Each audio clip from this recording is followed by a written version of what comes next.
Dario Medo tinha 62 anos quando assumiu o reino, e logo de cara seu primeiro ato foi constituir 120 satrapas. Esses satrapas eram como governadores, príncipes, que ajudariam o rei na governabilidade dessas províncias. O rei também constituiu 3 ministros para que pudesse fiscalizar o trabalho desses 120 satrapas. E desses 3, Daniel era um deles. Os satrapas têm que dar conta da sua administração para esses ministros. O objetivo era para que esses satrapas não viessem roubar o rei, e com isso evitar que os inimigos do rei Dario o acusassem de corrupção. Daniel, porém, se destacou tanto no meio desses satrapas e esses ministros que o rei achou por bem colocar ele como chefe sobre todos esses satrapas e também ministros, pois sobre Daniel repousava o espírito de excelência e era visível isso ao rei. Então esses satrapas, que eram governadores, e os ministros começaram a arquitetar um plano contra Daniel, mas não conseguiam achar porque Daniel era fiel. Bem, verdade é que esses 120 satrapas ou governadores e esses 2 ministros, na verdade, não eram pessoas sérias, não eram pessoas honestas. Tipo, você me entende, né? Daniel, na verdade, tornou-se uma pedra no sapato dessas pessoas, porque Daniel ele temia ao Senhor. Ele não negociava seus princípios e seus valores. Isso os incomodava, e muito. Dia e noite, aqueles homens arquitetavam um plano para destruir Daniel, mas não achava nele nem vício, nem culpa que o condenasse diante do rei. Até que eles resolveram que não poderia achar culpa ou qualquer acusação se não fosse através da lei, do próprio Deus que Daniel servia.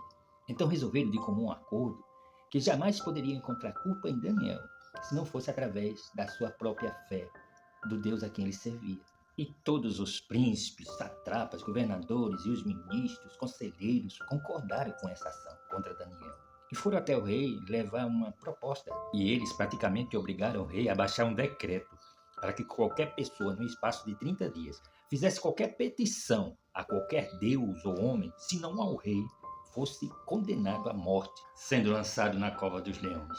E eles obrigaram o rei a baixar e assinar o decreto para que não fosse mudado conforme a lei dos medos e dos persas, pois essa lei não poderia ser revogada de forma alguma. Diante da pressão dessa maioria, o rei não hesitou em baixar e assinar esse decreto.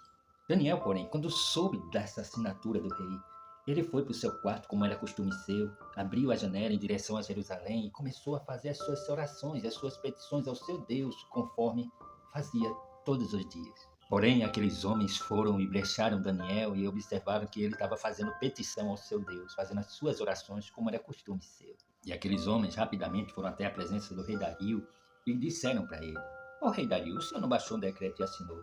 E nesse decreto diz que qualquer pessoa que fizer num espaço de 30 dias qualquer petição a qualquer homem ou a seu Deus, que não ao Senhor, seja lançado na cova dos leões. E o rei disse: sim, conforme a lei dos medos e dos persas, essa lei não pode ser revogada. Isso mesmo. Daniel, um dos transportados de Judá, não tem feito caso algum da tua lei, e 3 vezes ao dia tem ido fazer petições ao seu Deus.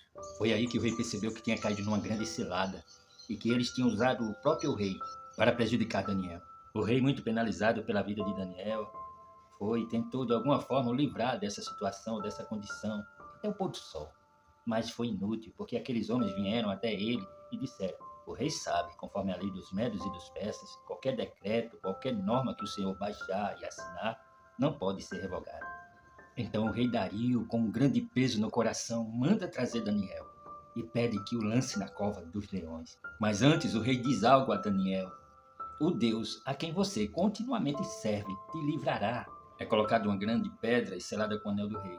O rei volta para o seu palácio triste. Nessa noite ele decide não comer nada, não permite que nenhum instrumento de música seja trazido até a sua presença e até o seu sono. Vai-se embora. Bem cedinho o rei se levanta às primeiras luzes da aurora e vai até a cova dos leões. E ao chegando na cova dos leões, com angústia, chama por Daniel. Daniel, servo do Deus vivo, será que o teu Deus, a quem tu continuamente serves, tenha podido livrar-te dos leões? E Daniel responde ao rei: ó rei, viva para sempre. O meu Deus enviou seu anjo para que fechasse a boca dos leões e não fizesse-me mal, pois fui achado inocente diante dele. E contra ti, ó rei, não fiz nada que seja crime. E contra ti, ó rei, também não cometi delito algum. O rei então muito se alegrou, imediatamente mandou tirar Daniel da cova dos leões e percebeu que nele verdadeiramente não houve dano algum. Em compensação, o rei mandou trazer aqueles homens que haviam acusado Daniel. Eles, seus filhos, suas esposas, e foram lançados juntos na cova dos leões. Antes mesmo que chegasse ao fundo da cova, os leões já esmigalharam todos os seus ossos. Então, diante de tudo que ouvimos, o resumo é: não temas, confia no Senhor. Não temas quando os gigantes se levantarem contra você, querendo desestabilizar, lançarem verdades, acusações inverídicas contra a sua vida. Não temas, permaneça firme diante das suas convicções e dos princípios pelo qual você é regido, que é a palavra do Senhor, que é as Escrituras. Porque Deus ele dá ordem aos seus anjos a teu respeito, para te guardar por todos os teus caminhos. Lembra-me que o apóstolo Paulo, lá em Romanos 8,33, ele diz: quem intentará qualquer acusação contra os escolhidos de Deus, pois é Deus quem os justifica. Então descansa teu coração, mesmo que se levante pessoas para te lançar na cova de leões. Deus enviará o seu anjo para que feche a boca dos leões, para que não te faça dano algum. Então somente creia.